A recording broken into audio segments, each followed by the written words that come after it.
అపోస్తుల కార్యములు 12వ అధ్యాయము 5వ వచనం అందరం కలిసి చదువు. అపోస్తుల కార్యములు 12వ అధ్యాయము 5వ వచనం అందరం కలిసి చదువు. పేతురు చెరసాలలో ఉంచబడెను. సంఘమైతే అతని కొరకు అత్యాసక్తితో దేవునికి ప్రార్థన చేయుచుండు. మళ్ళొకసారి చదువుకుందాము. పేతురు చెరసాలలో ఉంచబడెను. సంఘమైతే అతని కొరకు అత్యాసక్తితో దేవునికి ప్రార్థన చేయుచుండు. ప్రభు సాయంత్రం చిన్న ప్రార్థన. పరిశుద్ధుడైన తండ్రి, జీవం కలిగిన దేవ, యేసయ్య ఘనమైన నామమున మీకు వేలాది వందనాలు చెల్లించుకుంటూ, అయ్యా ఈ దినము మరి ఇంతవరకు పాటల్లో సహాయపడుతూ వచ్చినారు.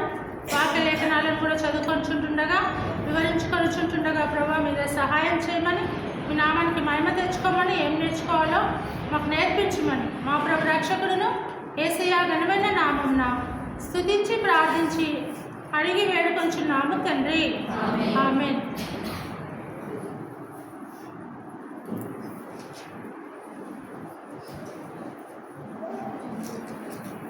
సరే, మనం చదువుకున్న ఈ మాట మనకి గత కొన్ని వారాలుగా అపోస్తుల కార్యములు మరి 12వ అధ్యాయం నుండి చాలా విషయాలు మనము వివరించుకుంటూ వస్తున్నాము. అయితే మరి పేతురును చెరసాలలో వేయించబడినప్పుడు సంఘము అత్యాసక్తితో మరి పేతురు కొరకు ప్రార్థించినప్పుడు మరి ప్రార్థన ద్వారా గొప్ప గొప్ప కార్యాలు అపోస్తుల కార్యములు ఈ 12వ అధ్యాయంలో మనము చూస్తూ వచ్చినాం. కాబట్టి మరి యెరూషలేము మరియ జీవితంలో దేవుడు చేసిన మేలులు, తన కుమారుడు జాన్ మార్కు విషయంలో దేవుడు ఎన్నో మేలులు చేసినాడు. పేతురును కూడా చెరసాల నుంచి దేవుడు విడిపిస్తూ వచ్చినాడు. అంతేకాకుండా హేరోదు గురించి చూడపోయిన వారము చెప్పుకున్నట్లుగా హేరోదు కూడా ఏం చేసినాడు?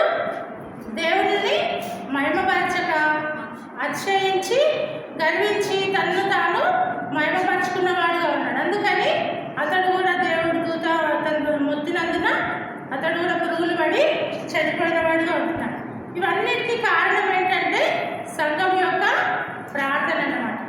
సంఘం యొక్క ప్రార్థన చాలా బలమైనది. అందుకని ఆసక్తితో ప్రార్థన చేయాలని ఇక్కడ మరి అపోస్తులైన పౌలు అపోస్తుల కార్యములలో వివరిస్తూ వస్తున్నాడు. కాబట్టి అత్యాసక్తితో ప్రార్థన చేయడం అనేది చాలా శ్రేష్టమైనది. కాబట్టి అనేక సార్లు మనం ప్రార్థన చేస్తాం, కానీ మామూలుగా చేస్తూ ఉంటే ఏవో ఆలోచనలు, ఏవో తలంపులు వేరే వేరే గుర్తుకొస్తాయి. కానీ ఆసక్తితో ప్రార్థన చేయాలి. అత్యాసక్తితో ప్రార్థన చేస్తే ఆ ప్రార్థన దేవుడు తప్పక విని జవాబు అనుగ్రహిస్తాడు అనమాట. అందుకని రోమా పత్రికలో కూడా ఉంది కదా, రోమా 12:11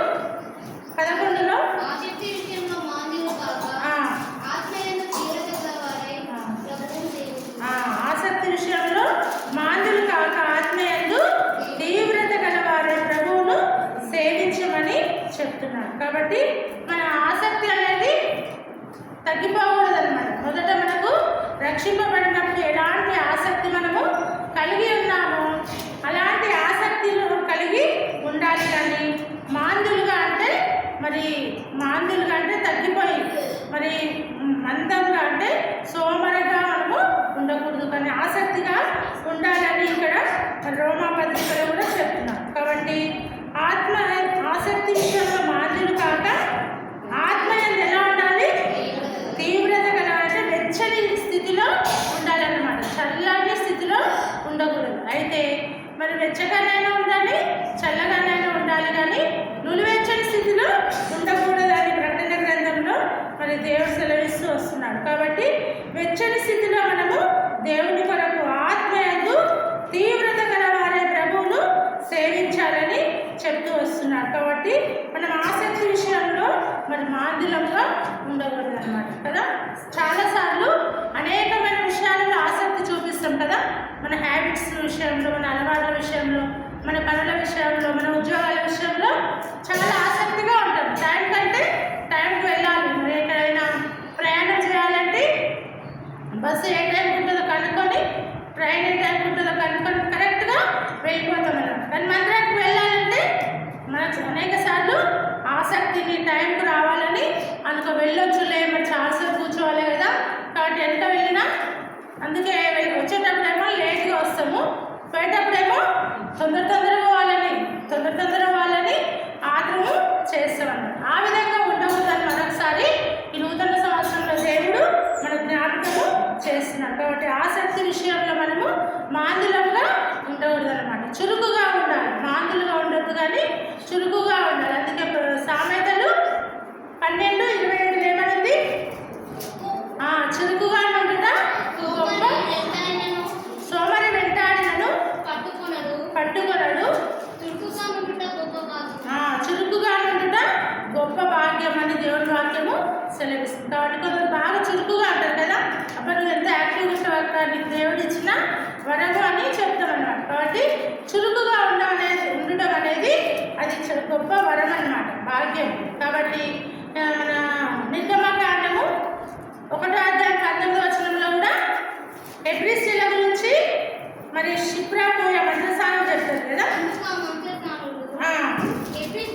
హెబ్రీ స్త్రీలు ఐగుప్తు స్త్రీల వంటి వారు కాదు, వారు చురుకైన వారు అని సాక్ష్యం ఇస్తూ వస్తారు. కాబట్టి హెబ్రీ స్త్రీలు అంటే దేవుని ప్రజలు అన్నమాట, దేవుని బిడ్డలు. యేసు ప్రభువు నమ్మిన స్త్రీలు ఎలా ఉండాలంటే చురుకైన వారుగా ఉండాలన్నమాట. అన్ని విషయాల్లో, ఇంట్లో పనుల విషయంలో, బయట మన ఉద్యోగాల విషయాల్లో, దేవుని విషయాలలో కూడా మనం చురుకుగా ఆసక్తిగా ఉండాలని దేవుడు తెలియజేస్తూ వస్తున్నాడు. కాబట్టి ఉదయకాల సమయంలో మనము ఏ విషయాలలో మరి ఆసక్తి కలిగి ఉండాలో మనం కొన్ని విషయాలను చూసుకుందాము. మొట్టమొదటిగా ఇక్కడ చూసినట్లుగా ప్రార్థనలో ఆసక్తి కలిగి ఉండాలన్నమాట. ప్రార్థనలో ఆసక్తి కలిగి ఉండాలి. అందుకే ఏలియా గురించి యాకోబు 5:17 చెప్తాడన్నమాట. 5:17 చదవమ్మా. ఏలియా మనుషుడే వర్షింపకుండునట్లు అతడు ఆసక్తితో ప్రార్థన చేయగా 3.5 సంవత్సరాల వరకు భూమి మీద వర్షింపలేదన్నమాట. వర్షం రావద్దని ఏలియా ఎలా ప్రార్థన చేసిందంట?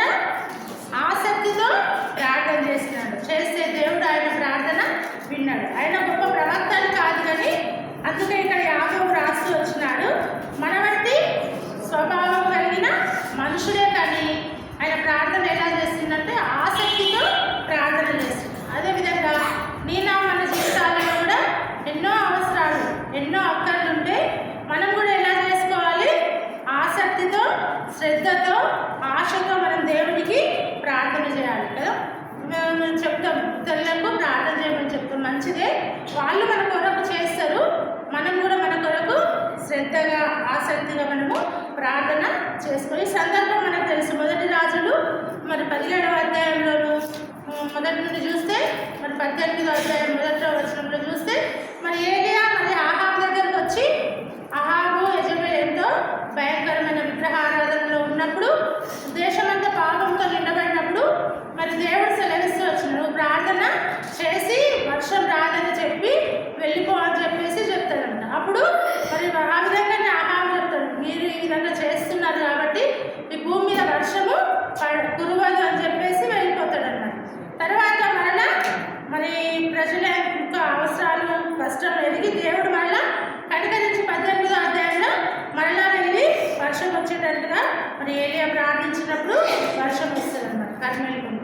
ఆ విధంగా మనము మరి ప్రార్థన మరి ఏలియా చేయటం వలన 3.5 సంవత్సరాలు భూమి మీద వర్షం పడలేదు. తర్వాత 18వ వచనంలో ఉంది, అతడు మరలా ప్రార్థన చేయగా ఆకాశము వర్షమిచ్చెను, భూమి తన ఫలం ఇచ్చెను. వర్షం రావడానికి గల కారణం ఏంటి? ప్రార్థన యొక్క శక్తి అన్నమాట. కాబట్టి మనం మామూలు ప్రార్థననే కదా అని నిర్లక్ష్యంగా చాలాసార్లు ఉంటామన్నమాట. కాబట్టి ఏకీభవించి 2-3 నా నామమున ప్రార్థన చేస్తే అవి భూలోకంలో ఏవైతే బంధిస్తామో పరలోకంలో కూడా అవి బంధించబడతాయి. పరలోకంలో ఏవైతే మరి భూలోకంలో ఏవైతే తెలుస్తామో పరలోకంలో తెరవబడతాయి. ఏకీభవించి ప్రార్థన చేయడం, ఐక్యతతో, ఆసక్తితో మరి చేయడం అనేది చాలా శ్రేష్టమైన అంశం అన్నమాట. కాబట్టి మనము ప్రార్థన ఆసక్తితో చేయాలన్నమాట. చేసినప్పుడు ఆ ప్రార్థన దేవుడు తప్పక వింటాడన్నమాట. అందుకే అపోస్తల కార్యములు 16:5 కూడా పేతురు, పౌలు, సీల కదా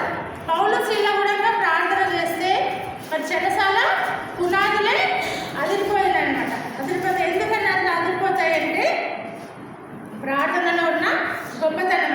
కాబట్టి ప్రార్థన అనేది మరి చాలా బలమైనది. అందుకే అది ఒక అనుభవం కంటే మన శక్తి కలిగినదని భక్తులు చెప్తూ వచ్చినారు. కాబట్టి ఇక్కడ కూడా రాత్రి వేళ పౌలు శీల కూడా ప్రార్థన చేస్తున్నారు. ఎందుకు వీళ్ళు చెరసాలలో వేస్తున్నారు? మొదటి నుండి చూస్తే మనకు 16వ వచనం నుండి చూస్తే అర్థమవుతుంది అనమాట. అయితే ఒక దినమున వీళ్ళు మందిరానికి వెళ్తూ ఉన్నప్పుడు అక్కడ ఒక చిన్నది కనపడింది. ఎవరా చిన్నది? పేరు లేదు కానీ కుతోను అని దయ్యం పట్టిన చిన్నది ఉంటుంది అనమాట. ఆమె ఏం చేస్తుందంటే ఆ యొక్క మరి ఏమంటారు దయ్యం పట్టిన చిన్నది మరి ఆ దయ్యం యొక్క ప్రభావంతో సోదె చెప్తూ ఉంటుంది అనమాట. సోదె చెప్తూ వాళ్ళ యొక్క అధికారులకు వాళ్ళ యొక్క యజమానులకు ఏం చేస్తుంది? లాభము సంపాదించి పెడుతున్నప్పుడు ఆ లాభాన్ని వాళ్ళు తీసుకుంటూ సంతోషంగా వాళ్ళు జీవిస్తూ ఉన్నారు. కానీ ఈమె మాత్రము దయ్యం చేత బాధపడుతూ వస్తుంది. కాబట్టి ఆ విధంగా ఉన్నప్పుడు వీళ్ళు మరి చూసి ఎంతగానో పరితాపం చెంది మరి ఏం చెప్తారంటే 18వ వచనంకి వస్తే చేయించుండేది కనుక పౌలు వ్యాకుల పడి దాని వైపు తిరిగి నీవు ఈమెను వదిలిపోమని యేసుక్రీస్తు నామమున ఆజ్ఞాపించుచున్నానని ఆ దయ్యముతో చెప్పెను. వెంటనే ఆమెను అది వదిలిపోయేసరికి ఈమె ఇంకా సోద చెప్పడం లేదన్నమాట. సోద చెప్పకపోతే యజమానులకు వచ్చే లాభము రావడం లేదు. అందుకని వీళ్ళు అధికారుల దగ్గరికి ఈ పౌలు శీలను తీసుకెళ్ళి మరి అధికారులతో చెరసాలలో వేయిస్తారనమాట కదా. ఒక స్త్రీ ఒక చిన్నది మరి దయ్యం పట్టి దయ్యం చేస్తుంటే వాళ్ళ యజమానులు ఇష్టపడుతున్నారు కానీ దయ్యం వదిలిపోయి ఆమె మంచిగా జీవించడము వాళ్ళకి ఇష్టం లేదంట. అయితే పౌలు శీల ఆమె కొరకు ప్రార్థన చేయడం వలన ఆ దయ్యం ఆమెను విడిచిపోయింది. అంటే ప్రార్థనలో ఎంత శక్తి ఉంది అనేది మనకు ఇక్కడ అర్థమవుతుందన్న. కాబట్టి ప్రార్థన అనేది చాలా శక్తివంతమైనది. అందుకే మన జీవితాలలో కూడా మనం ప్రార్థనను ఎప్పుడు నిర్లక్ష్యము చేయకూడదు అనమాట. చేయకుండా ప్రార్థనను మనం ఆసక్తితో మన కొరకు చేసుకోవాలి, ఇతరుల కొరకు చేయాలి, సంఘం కొరకు చేయాలి, మన రాష్ట్ర దేశ ప్రపంచ అధికారుల కొరకు మరి ప్రతి ఒక్కరి కొరకు మనము మనుషులందరి కొరకు ప్రార్థన చేసేవారుగా ఉండాలన్నమాట. మనకు యేసు ప్రభు చక్కని మాదిరి కదా. మార్కు సువార్త 1వ అధ్యాయం 35వ వచనంలో మన యేసు ప్రభు ప్రార్థన ఆయన దేవుడై ఉండి ఈ భూలోకంలో ప్రార్థనను నిర్లక్ష్యము చేయలేదన్నమాట. ఆయన పెద్దల కడనే లేచి ఇంకను చాలా చీకటి అయి ఉండగానే బయలుదేరి అరణ్య ప్రదేశంలోకి వెళ్ళి అక్కడ ప్రార్థన చేయించుండే. యేసు ప్రభు మనకి ఆయనకు అలవాటు అనమాట. పెద్దల కడనే లేచి ఇంకను చాలా చీకటి ఉండగానే బయలుదేరి అరణ్య ప్రదేశంలోకి వెళ్ళి అక్కడ ప్రార్థన చేయించుండు. కాబట్టి ఎంత ఏకాంతమైన ప్రార్థన యేసు ప్రభు మాదిరి కొరకు మనకి లోకంలో అయినా ప్రార్థన చేసిన వాడుగా ఉంటున్నాము. కాబట్టి అంతేకాకుండా భక్తులైన వారు కూడా మరి యేసు ప్రభు మాదిరి చేసుకొని ప్రార్థన చేస్తూ వచ్చినారు. అపోస్తుల కార్యములు 10వ అధ్యాయం 2వ వచనంలో చూస్తే కొర్నేలి కూడా తన ఇంటి వారందరితో చదవమ్మా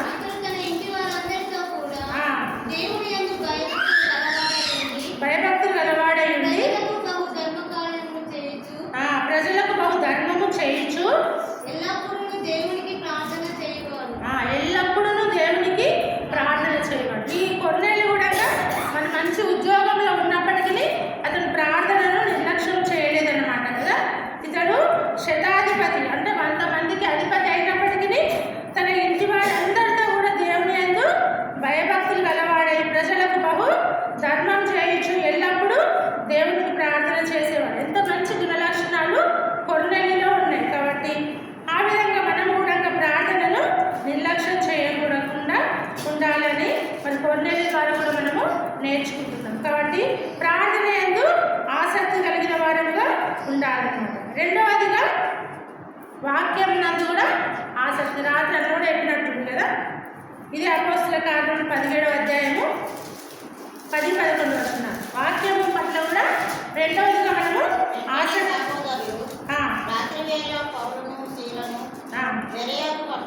బెరయాకు పంపించింది. వారు వచ్చి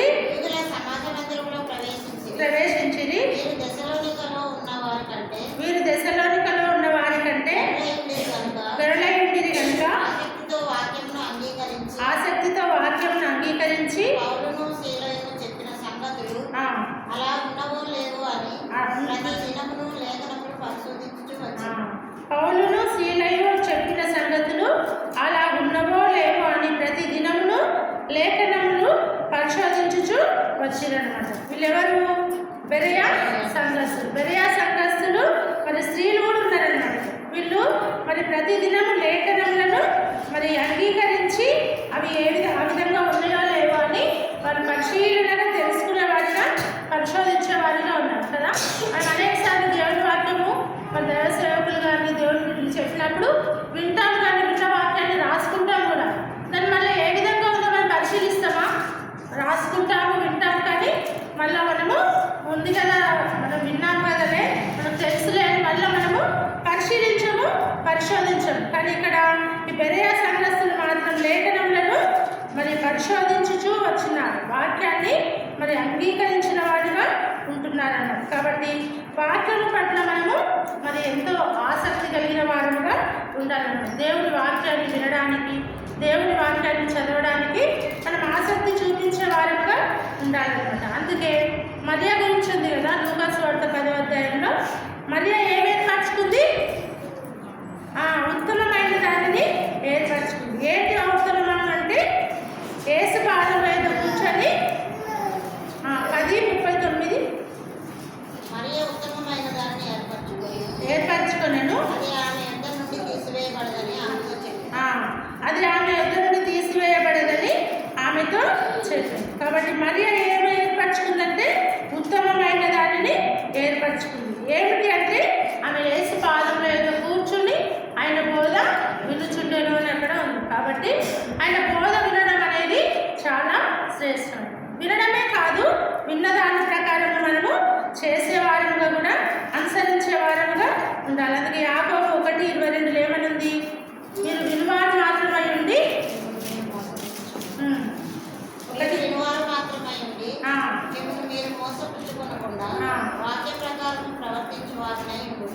అదన్నమాట. మనము దేవుడి వాక్యం చాలా మంచిగా శ్రద్ధగా వింటాము, కానీ వాక్యాన్ని మనము అనుసరించమన్నమాట. అయితే ఇక్కడ మరి యాకోబు మరి పక్కకోటికి రాసి ఏమంటుందంటే, మీరు వినువారు మాత్రమై ఉండి మిమ్మల్ని మీరు మోసపుచ్చుకొనకుండా వాక్య ప్రకారం ప్రవర్తించేవారై, వాక్య ప్రకారం ప్రవర్తించే వారి ధన్యులు, కానీ వినుట వలన మనకంత ధన్యత రాదని మనకి ఇక్కడ వాక్యం తెలియజేస్తూ వస్తుంది. కాబట్టి మనం దేవుడి వాక్యాన్ని విని వాక్య ప్రకారం మనం నడుచుకునే వారంగా ఉండాలన్నమాట. ఎందుకంటే దేవుని వాక్యం ఎలాంటిది? యోహాను సువార్త 6:27 యేసు ప్రభు చెప్తారు, చూడమ్మా.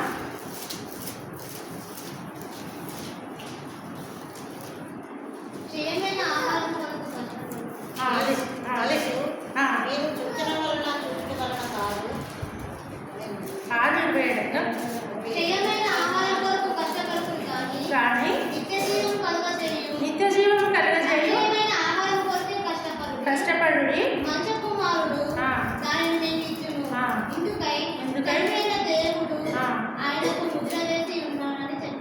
ఇక్కడ మరి 2 విషయాలు చెప్తుంది. క్షయమైన ఆహారము, మరి అక్షయమైన ఆహారం. క్షయమైన ఆహారం అంటే భౌతికంగా మనం తినే ఆహారము, మన దేహం, ఇవన్నీ కూడా క్షయమైపోతుంది. కానీ అక్షయమైన ఆహారం కొరకు కష్టపడుతుంది. కాబట్టి మనం అక్షయమైన ఆహారము, మనకు నిత్య జీవము, పరలోకము, మోక్ష భాగ్యం ఇచ్చే ఆ అక్షయమైన ఆహారం కొరకు మనము కష్టపడే వారంగా ఉంటే దేవుడు క్షయమైన ఆహారం కూడా మనకు సమృద్ధిగా అనుగ్రహిస్తాడనమాట. కాబట్టి మనం కూడా అక్షయమైన ఆహారం కొరకు మనము కష్టపడే వారంగా, ప్రయాసపడే వారంగా, పాటుపడే వారంగా ఉండాలన్నమాట. అందుకే దేవుని మాటలను ఎలా వినాలి?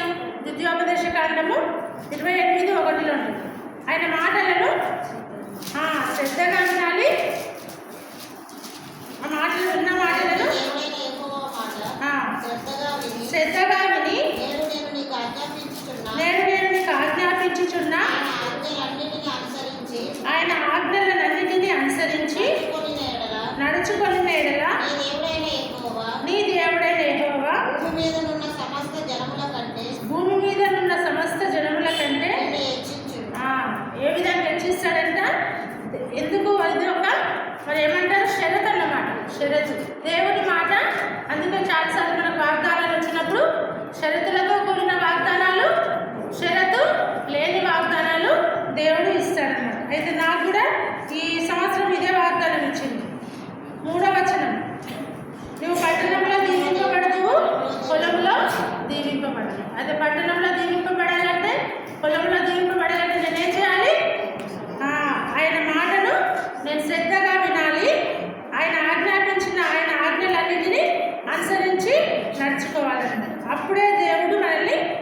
ఉంచిస్తాడు. కాబట్టి ఈ వాగ్దానాలు మన జీవితంలో నెరవేరుస్తాడు. కాబట్టి దేవుని మాటను మనము శ్రద్ధగా విని ఆయన ఆజ్ఞలను అనుసరించే వారముగా ఉండాలన్నమాట. ఆ విధంగా ఉన్నప్పుడు దేవుడు మెచ్చుతాడు.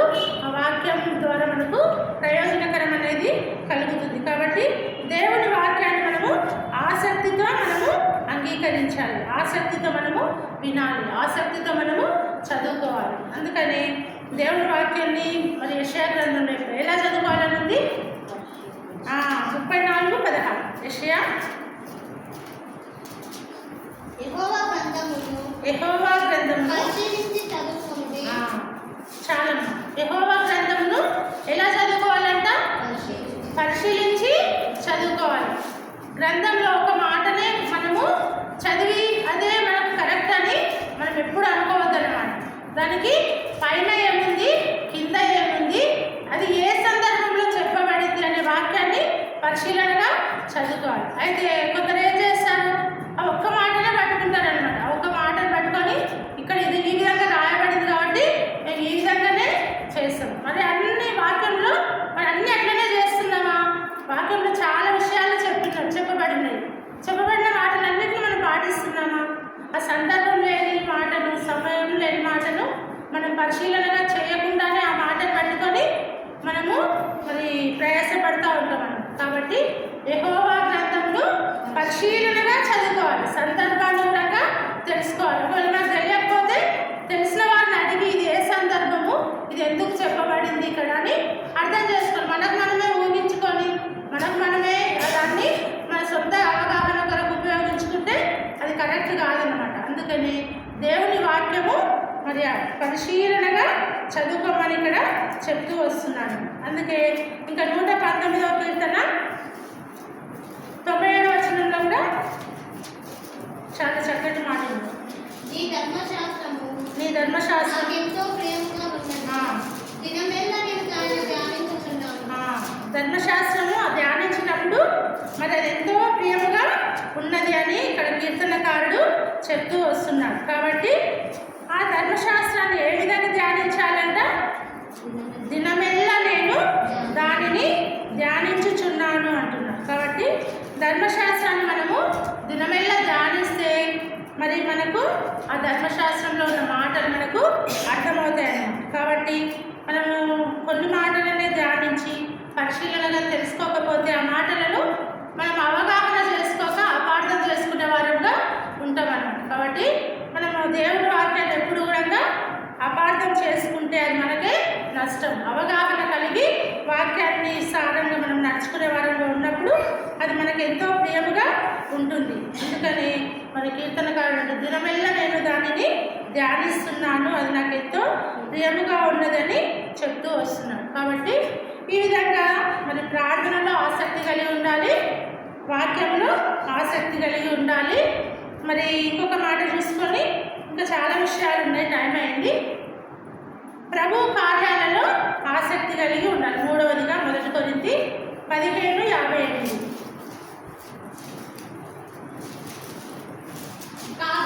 కాగా నా ప్రియ సహోదరులారా ఎరిగి స్థిరులను కదలని వారు ప్రభు కార్యాభివృద్ధి అందు ఎలా ఉండాలంట? ఎప్పటికీ ఆసక్తులనై ఉండాలి. కాబట్టి దేవుని ప్రభు కార్యాలలో మనం ఎప్పటికీ ఆసక్తులు కలిగి ఉండాలని మరి ఇక్కడ దేవుని వాక్యం మనల్ని గుర్తు చేస్తూ వస్తుంది. కాబట్టి ప్రభు పనిని మనం ఎప్పుడూ ఆసక్తితో చేయాలన్నమాట. కానీ అశ్రద్ధగా చేయకూడదు. దేవుడి పనిని శ్రద్ధగా చేయాలి కానీ అశ్రద్ధగా చేయకూడదు. అందుకే ఇర్మియా మనకు తెలుసు 48:10 ఏమనుంది? యెహోవా కార్యమును అశ్రద్ధగా చేయవాడు శాపగ్రస్తుడు అని. కాబట్టి యెహోవా కార్యమును మనము అశ్రద్ధగా చేయకూడదు. ఏ పనైనా మనం శ్రద్ధగా చేయాలి. దేవుని పని కానీ, మన ప్రార్థన చేసుకునే విషయంలో కానీ, మన దేవుని సన్నిధికి వచ్చే విషయంలో కానీ, మరి దేవునికి ఇచ్చే విషయంలో కానీ, అన్ని విషయాలలో శ్రద్ధగా ఉండాలి. కానీ అశ్రద్ధ అనేది మంచిది కాదు అని దేవుని వాక్యము సెలవిస్తూ వస్తుంది. కాబట్టి దేవుని కార్యాన్ని మనము శ్రద్ధగా చేయాలి. అందుకే సామెతలు 12 24లో ఏమన్నా చూడమ్మా.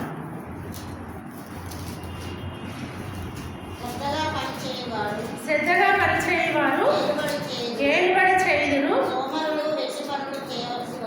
సోమరులు వెట్టి పనులు చేయవలసి వచ్చింది. కాబట్టి శ్రద్ధగా పనిచేయవారు ఏలుబడి చేస్తారు. కాబట్టి ఏ పని మీద మనం శ్రద్ధగా చేస్తే ఆ పనిలో ఏమవుతుంది, నిపుణత అనేది పెరిగేదిగా ఉంటుంది. కాబట్టి మనం శ్రద్ధగా పని చేయాలి. కానీ బద్ధకంగా పని చేస్తే ఇదే 10వ అధ్యాయం 4వ వచనం.